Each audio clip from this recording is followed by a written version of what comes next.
प्रसार जास्त होतो आणि त्याच्यामुळे झाडाचा प्रसार जास्त होते. हे समजा कोणाला सांगितलं तर त्यांना समजलं नसतं, म्हणून सांगणाऱ्याला सांगितलं तुझा बाप मेला, तो कावळा होणार आहे, आयुष्यभर तू काही चाललं नाही, आता कावळा झाल्यावर तरी चाल. नाही करतो की नाही आपण? आजपासून 15 दिवस बाहेर अन्न टाकायचं. जे काही आपलं शिल्लक असलेलं अन्न आहे, आपला निसर्गाशी सुद्धा संबंध आहे बापो. झाडच नाही जगलं तर आपण कसे जगणार आहोत? झाड प्राणवायू देते. वडाच्या आणि पिंपळाच्या झाडाच्या 200 मीटरच्या आसपास पाण्याची पातळी सारखी असते, म्हणून झाडे लावा, झाडे जगवा. पण आपण झाडं लावत नाही, झाडं तोडत आहोत. मोठ्या मोठ्या बिल्डिंगी बांधत आहोत, मोठे मोठे मॉल उभे करत आहोत, डांबरीकरण करत आहोत, रस्ते केले, खडीकरण झालं, काँक्रिटीकरण आलं. इथं पाणी जिरत नाही, पाण्याची पातळी खाली खाली चालली बापो. झाडं चालले याच्यासाठी आहे, पण त्याच्यासाठी अक्षय तृतीया नाही आहे बरं का. आपले आई बाप काही चिमणी कावळं झाले नाही, झालं का? नाही नाही नाही. मोह ममतेने काढले बिराड, जिने अवघड मने आता. त्या मोहाचे आणि ममतेचं बिराड काढा बाहेर. सद्गुरू आहे बापा जिवंत तोपर्यंत तरी करा म्हणते बाबाजी, मला नेहमी सांगतात. अनेक शास्त्र वाचले म्हणजे मी, अनेक ग्रंथ वाचले. ज्ञानेश्वरी वाचून काढली, ग्रामगीता वाचून काढली, भगवद्गीता वाचून काढली, भागवत वाचून काढलं, सगळं वाचून काढलं. रे बापू म्हणे तुमच्यासाठी ओव्या काढून ठेवल्या बापा म्हणे म्हणते की नाही? कोणासाठी काढल्या ओव्या? आपलं ग्रंथ आहे इथे. ज्ञानामृत, स्वरूप स्थिती, सृष्टीची कारणकार्य व्यवस्था, स्वरूप स्थिती, नाही पुस्तक आहे इथे. त्या पुस्तकात बघा काय काय लिहिलं आहे. कधी वाचतो का घरी जाऊन? वाचली का तुम्ही तरी? रोज जे नेहमी कीर्तनाला गाड्या घेऊन येते त्याने तरी वाचलं का सांगा? बाकीचे जाऊ द्या, येतो गाड्या घेऊन, मी गाडी घेऊन येतो. वाचलं का आपण? त्यांनी पुस्तकात काय लिहिलं? स्वरूप स्थिती नावाचं पुस्तक आहे. वाचलं का पूर्ण आपण? नाही वाचलं. ते वाचल्यानंतर मोहममतेचं बिराड बाहेर निघते, तोपर्यंत नाही निघत बापू. वाचा लागेल नाही.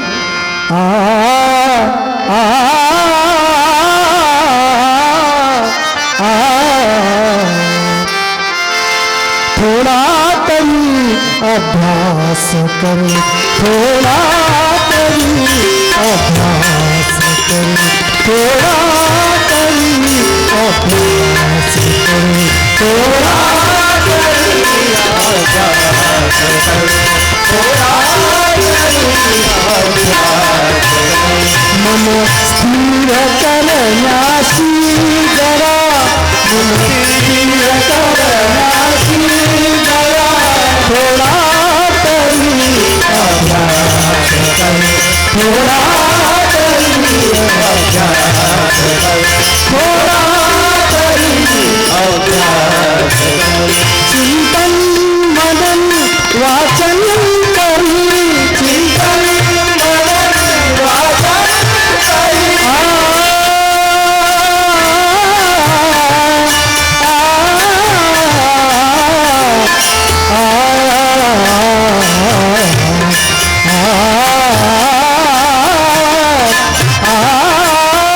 चिंतन मनन वाचन करी, चिंतन मनन वाचन करी. वृत्तीचा आकुंचन करा, वृत्तीचा आकुंचन करा, वृत्तीचा आकुंचन करा. थोडा तरी अभ्यास कर, थोडा होण्याची जरा, मन स्थिर होण्याची जरा, थोडा तरी अभ्यास कर, थोडा तरी अभ्यास कर, थोडा तरी अभ्यास कर. मन स्थिर करण्याशी जरा, अरे थोडा तरी अभ्यास करा बापू. वाचा पुस्तक. अरे आम्ही मेल्यावर तुम्हाला कोण सांगणार आहे? नाही का गोपाळ भाऊ? आम्ही मरून जाऊ समजा, कोण सांगणार आहे की? सांगाल कोणी? आमची गुरु माऊली आहे, आम्ही मरून जाऊ. बाकीचे कीर्तनकार पहा काय सांगतो. नाही काय सांगते बाकीचे कीर्तनकार पहा कसे हसवते. का उदार महाराज आमचे महाराज बसून आहे. तू म्हणे तुम्ही सांगता बरोबर आहे की म्हणे, पण याच्याकडे पैसे लगीत आहे म्हणे. कोणाकडं त्या लोकांकडं यायला हसून पैसे आणायचे म्हणे यायचे घरी. काय म्हणे बरोबर आहे म्हणलं तुमचं, आम्हाला नाही जमलं जी म्हणलं ते काम. नाही जमलं का काम? अरे ऐकून घ्या बापो, थोडा तरी अभ्यास करू मन स्थिर करण्याशी जरा चिंतन मनन वाचन करा, वृत्तीचे अंकुचन करा. चिंतन करा, मनन करा, वाचन करा, एखादा ग्रंथ लावा, ग्रंथ पारायण करा, वाचा बापो, आणि वृत्तीचं अंकुचन करा. अंकुचन म्हणजे प्रसारण पावणे आणि अंकुचन. प्रसारण म्हणजे मोठी होणे, अंकुचन म्हणजे लहान होणे. ही वृत्ती प्रसारण पावलेली आहे घरादारात, समाजात. प्रसारण हिला अंकुचन करा. कुर्म जैसा करी अंकुचन शिरा. कुर्म म्हणजे कुर्म कासव. कासव काय करते? त्याला चाहून लागल्याबरोबर काय करतो? नाही काय करते?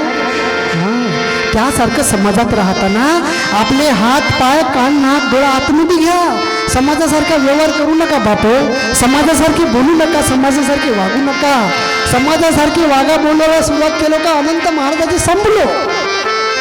ना बाजीराव महाराजाचे, ना तुकडोजी महाराजाचे, ना एकनाथ महाराजाचे, ना तुकाराम महाराजाचे, कोणाच महाराजाचे राहत नाही.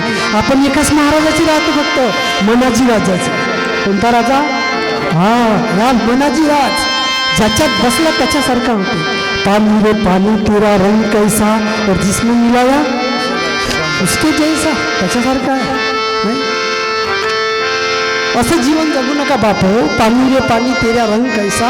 अनेक लोकांच्या संगतीत आहो, अनेक लोकांसारखं जीवन जगत आहो, मग आपण गुरुचे नाही होऊ शकत. ज्या दिवशी आपण गुरुसारखं जीवन जगायला लागू, अनेकाचा संग ज्या दिवशी सुटेल त्या दिवशी आपला जीवन सुखी. मोह ममतेने काढिलं बिराड, जिने अवघड म्हणे आता विकाराचा गाव ओस पडिला, तेथे न राहिला देवधर्म. हा जो विकाराचा गाव आहे, हे शरीर विकाराचं घर आहे, हे ओस पडलं पाहिजे. या घरातले काम क्रोध मद मत्सर हे सगळे बाहेर निघाले पाहिजे, संपले पाहिजे. आणि आपला गाव कसा झाला पाहिजे? ओस. ओस म्हणजे हा ओसाड. ओसाड उसाड जागा, तेथे होतील सुंदर बागा. उद्याच्या जगाला, उद्याच्या युगाला नवीन आकार देऊ, छोटेसे बहीण भाऊ उद्याला. हा आपण गाणं ऐकलं बाबा, पण हे अंतकरण ओसाड झालं पाहिजे. ह्या बगीचा संतांच्या विचारांनी फुलला पाहिजे. ह्या बगीच्यातले दगड उचलून सगळे फेकून दिले पाहिजे. विकाराचे दगड आहे, विकाराचा गाव ओस पडिला, मग तेथे नाही राहिला देवधर्म. कुठल्या देवधर्माची गरज नाही. मनाशी करिता रे बोध, मनाशी करिता रे बोध, आता तरी लवकर होईल रे सावध, आता तरी लवकर होईल रे सावध.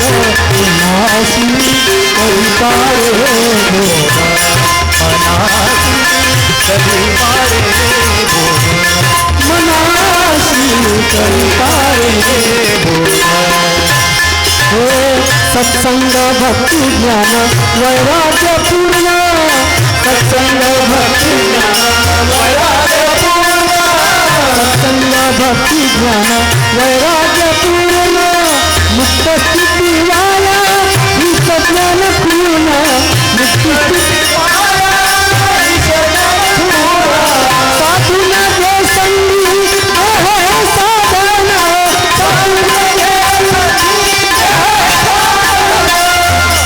अनंताशी भोगाची शुद्ध, अनंताशी भोगाची शुद्ध. मनाशी करिता रे बोध, मनाशी करिता रे बोध, मनाशी करिता रे बोध.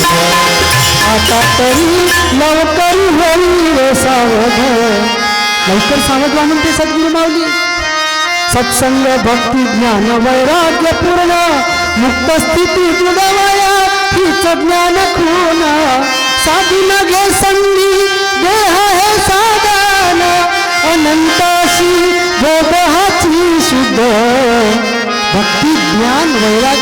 सत्संग ह्या 4 गोष्टी माणसाच्या जीवनात आणली तरच मुक्त स्थिती मिळते, नाही तर होत नाही बापो.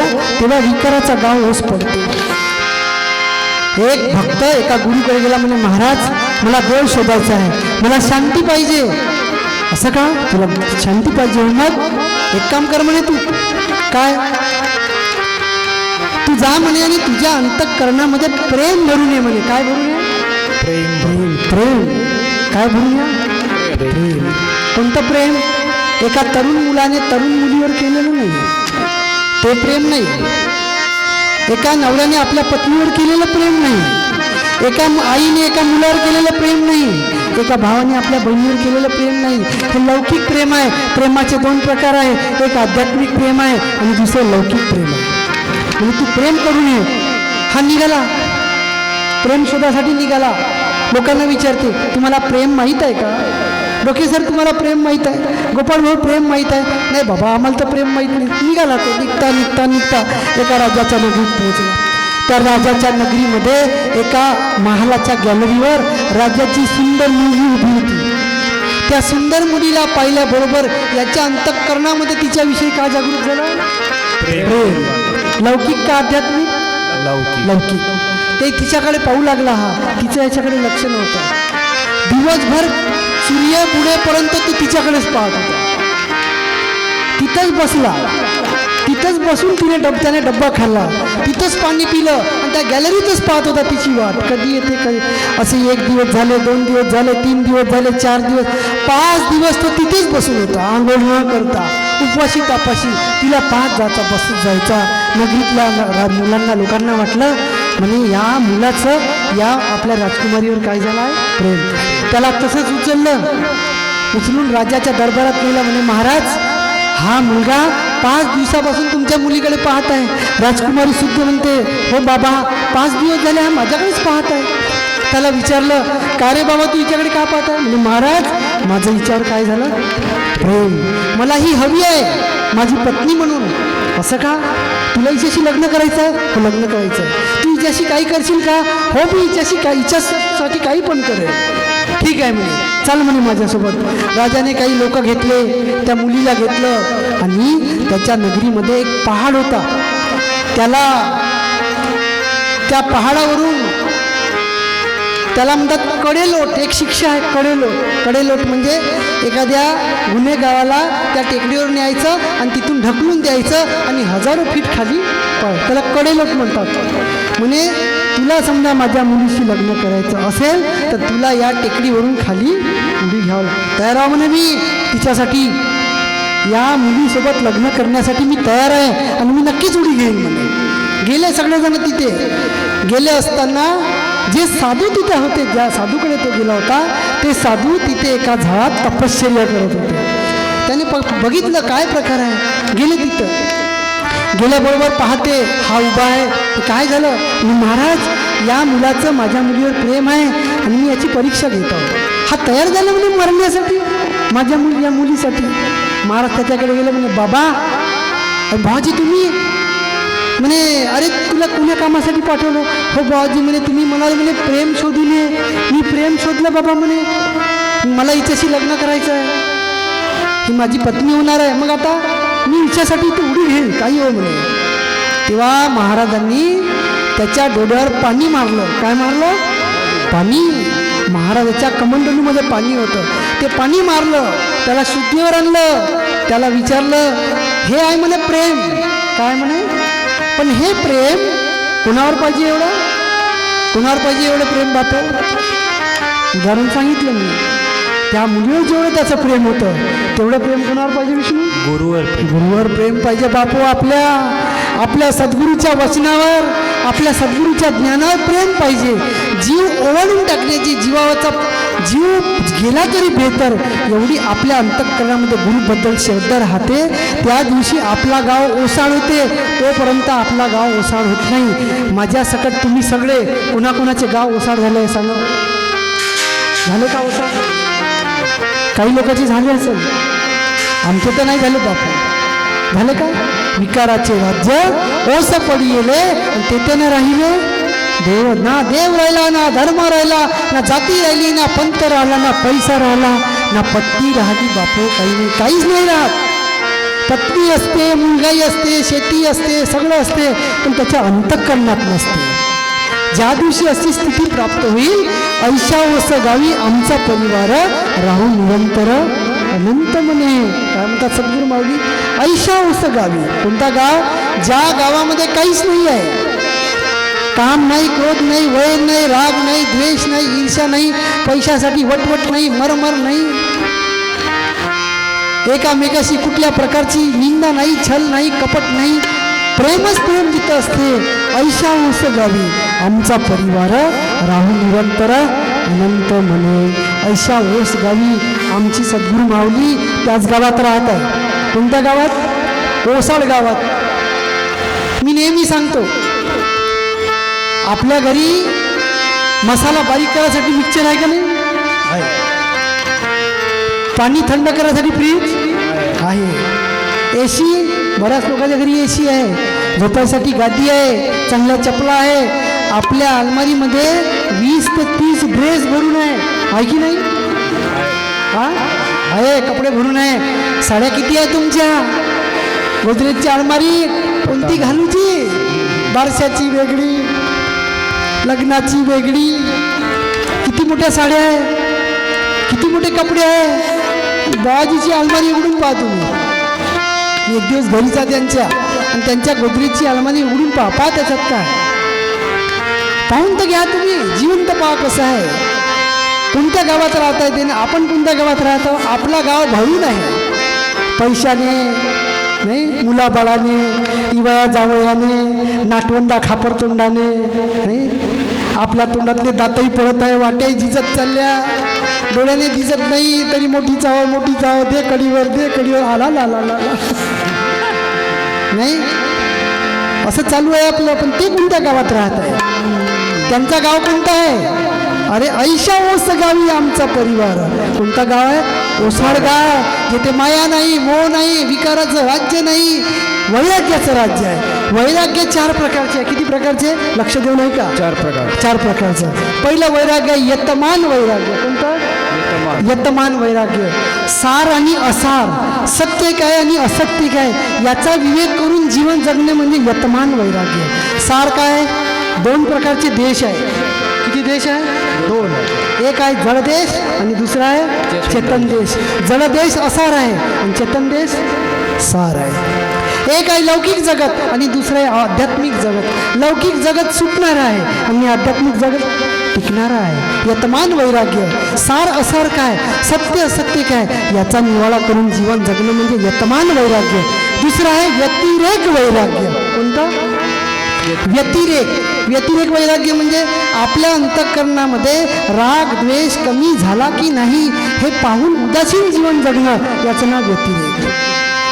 माझं खोटं बोलणं किती कमी झालं, चहा पिणं किती कमी झालं, सुपाऱ्या खाणं किती कमी झालं, खर्रे खाणं किती कमी झालं, तंबाखू घोटणं कमी झालं का, दुसऱ्याचा पैसा घेणं कमी झालं का, कमिशन कमी झालंय का, उठल्याबरोबर बायकोला शिव्या देणं कमी झालं काय, मुलाला शिव्या देणं कमी झालं, चिडचिड करणं कमी झालं काय, चहात साखर कमी होती म्हणून मी आज शांत होतो का बायकोला शिव्या दिल्या.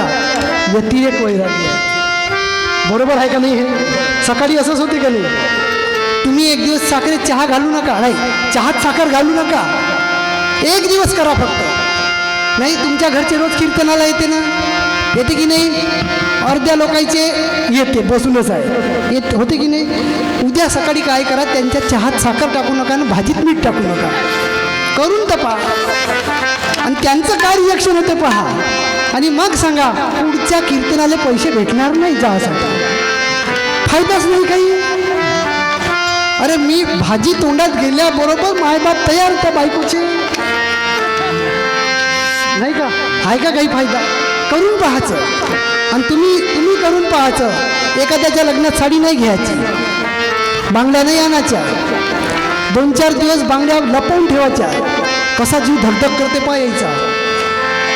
कानातले की झोपून राहते तेव्हा काढून खिशात ठेवा 4 दिवस. मग म्हणायचं कुठे गेले अनंत महाराज, ऐशा ओस गावी आमचा परिवार. नुसतं सांगण्यासाठीच पैसे लावून कीर्तनाला येतं बापू. हाय का ओसाड गावात? हो का आपण? नाही ना, ओसाड गावात राहणंच होत नाही. ते कानातले काढून पितळेचे घालून पहा ना 4 दिवस, कसं वाटते पहा. एक दिवस बिना मिठाची भाजी बायकोची आजची खाऊन पहा, कसं वाटते पहा. मग अनंत महाराजाचे, तोपर्यंत कोणत्याच महाराजाचे नाही. लक्षात ठेवा, तुम्ही असो का मी असो. ऐशा ओस गावी आमचा परिवार. कोणाचा परिवार? संतांचा परिवार. आमचा नाही, आमचा परिवार. मोठी बेलाला आहे, लहान दहेगावले आहे, आणि मोठीचा नातू हैदराबादला शिकत आहे, त्याची बायको पुण्याची हो. हे आमचा परिवार. आणि त्यांचा परिवार विचारा, तुमचा जावई कुठं आहे, तुमचा इवाई कुठं आहे, विचारा त्यांना. तुमची बहीण कुठं राहते ते सांगते. ते माझे सोयरे सज्जन संगाती, जे पाया आठवी ते विठोबाचे. नामदेव महाराजाला प्रश्न केला, म्हणे महाराज तुमची मोठी मुलगी कुठं राहते जी, बायको कोण्या गावची होती, तुमचे सोयरे कुठे आहे जी. नामदेव महाराज म्हणे, ते माझे सोयरे सज्जन संगाती, जे पाया आठवी ती विठोबाचे, जे विठोबाचं भजन नेहमी गाते, कीर्तनात बसतात, 12 अभंग गातात, ते माझे सोयरे संगाती आहे. विचारू नको म्हणे बेल्यात कोण राहते, खूप दूरची कुठली आहे आणि दहेगावची, हे आम्हाला माहीत नाही. ऐसा औस गावी आमचा परिवार आणि निरंतर अनंत म्हणे. असं जीवन जगलं बापू. ऐशा ओस गावी आमचा परिवार, आमचा परिवार. आमचा परिवार कोणता आहे बापो, ते पहा कसं लिहिलं त्यांनी, वाचून तर पहा. थोडा तरी अभ्यास कर, मन स्थिर करण्याशी जरा. अरे चिंतन मनन वाचन करी, मन वृत्तीचा अंकुचन करा. नाना विषय कल्पून तू चंचल बुद्धीस करी.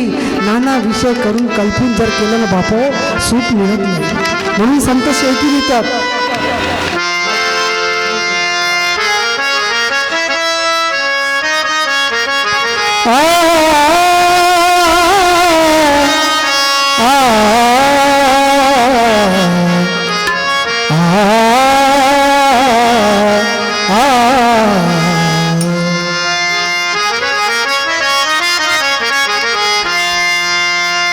संत वचन मानिती मानिती, संत वचन मानिती मानिती, संत वचन मानिती मानिती, संत वचन मानिती मानिती, संत वचन मानिती मानिती, संत वचन मानिती. तोची सुखाचा संगती, तोची सुखाचा वचन मानिती,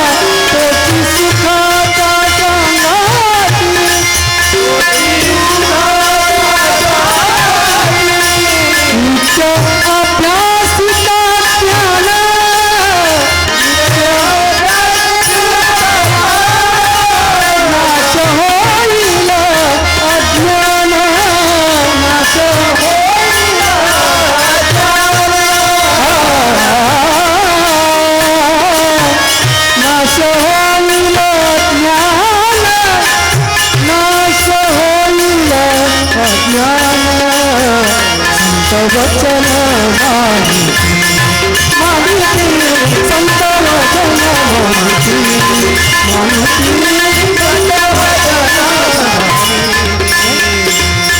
अभंग आहे बापू, अभंगवाणी बाबाजीचे अभंग आहे आमच्या 205. त्या 205 अभंगामधले सगळे अभंग पहा तुम्ही, सगळे पूर्ण अभंगवाणी कोणी वाचली आहे का? बाबाजीची अभंगवाणी वाचली का? तुम्ही वाचली अभंगवाणी? वाचली पूर्ण नाही, एवढीशीच आहे. आठवड्यातले समजा 6 दिवस घेतले ना सर, 6 दिवसात आरामात वाचता येते. 2 अभंग वाचली का आपण? ठीक आहे. संत वचन मानिती, तोची सुखाचा संगाती, पण नित्य अभ्यासिता ज्ञान नाश होईल अज्ञान.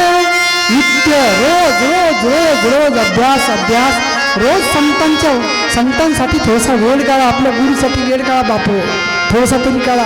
मुक्ताबाईसाठी, जनासाठी, एकनाथ महाराजांसाठी, तुकाराम महाराजांसाठी, ज्ञानेश्वर महाराजांसाठी, सोपान काकासाठी, गोरबा काकासाठी थोडासा वेळ तर काढा, थोडासा काढा. नित्य अभ्यासित ज्ञान मग नाश होईल अज्ञान. तेव्हा अज्ञानाचा नाश होतो, तोपर्यंत अज्ञान संपत नाही. अज्ञान संपण्यासाठी जीवन जगायचं आहे. मग ऐशा ओस गावी आमचा परिवार राहून निरंतर अनंतमध्ये. ओस गावामध्ये परिवार आहे. दया, क्षमा, शांती, नम्रता, प्रत्येक जागी प्रामाणिकता, सरळपणा आणि प्रेमळता ही दैवी संपत्ती साधावी. मग त्या ओसाड गावामध्ये हे लोक राहायसाठी येतात.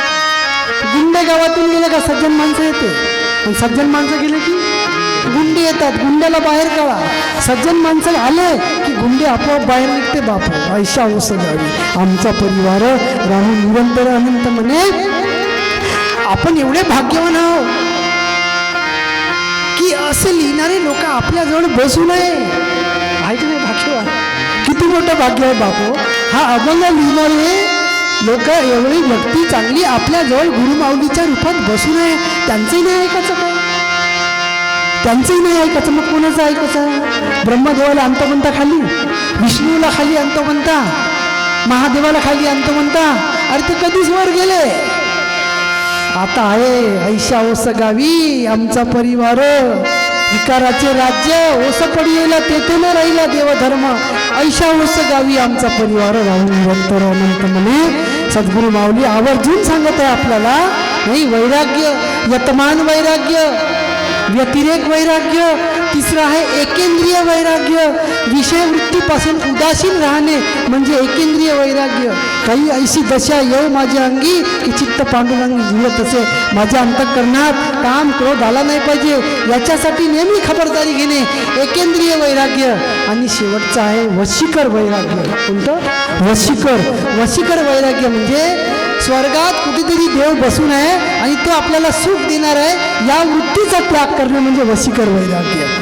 यतमान वैराग्य, व्यतिरेक वैराग्य, एकेंद्रिय वैराग्य आणि हे वैराग्य, हे वशीकर वैराग्य. हे 4 वैराग्याचे प्रकार आहे. या 4 वैराग्याच्या प्रकाराने हा जीव अंतःकरणामध्ये वैराग्य वृत्ती धारण करून जीवनभर चांगला जगला. त्या मनुष्याला या जगामध्ये जगातलं कुठलंही दुःख होऊ शकत नाही, त्याला त्रास देऊ शकत नाही. फक्त तयारी पाहिजे. तयारी करण्यासाठी गुरुचरणाची ही गोडी, पुढे काय मोहमाया, हा गुरुचरणाची गोडी लागली पाहिजे बापू. नुसते फेन खजूर गेल्यानं काम नाही जमत. अर्धा किलो काजू देऊन का पाडी बनवता म्हणता. आता नाही का करतो म्हणता. पायलीवर गहू, पोतभर जेवण देतो म्हणता, त्याच्यानं होते वैराग्य. कपडे देतो म्हणता, घर बांधून देतो म्हणता, त्याच्यानं नाही हो. ऐका लागेल त्यांनी कोणता त्यांचा परिवार आहे, त्यांनी कोणत्या परिवाराचा त्याग केला आणि आता कोणत्या परिवारासोबत राहत आहे हे जाणून घ्यायला लागेल बापू. तेव्हा आपल्या जीवनात दुःख येईल. म्हणून चरणाची गोडी पाहिजे. गुरु चरणाची गोडी, मोहमाया बंधन तोडी. मोहमायेचं बंधन तुटते पण गुरुचरणाची गोडी लागू द्या. गुरुची निष्ठा असू द्या. गुरुचरणाहून निष्ठा धरू नका देऊ. नाही, गुरुचरणाची निष्ठा घडली की जीवनात दुःख आहे बाप हो. इथंच आहे कबीर आश्रम, इथंच आहे हरिद्वार, गुरु काश नाही, इथंच आहे. फळ सत्संगाचे न कडे आम्हा नाही, आम्हाला फळ सत्संगाचे फळ माहीत नाही. गुरुचरण काशी हरिद्वार. काय? गुरुचरणच काशी आहे, गुरुचरणच हरिद्वार आहे. म्हणून इकडे तिकडे भटकत बसू नका बाप हो. गुरुचरणाची गोडी धरून राहा, जीवन चांगलं होईल. मी जास्त बोलणार नाही, मला माझ्या गुरुमाऊलीचं ऐकायचं आहे.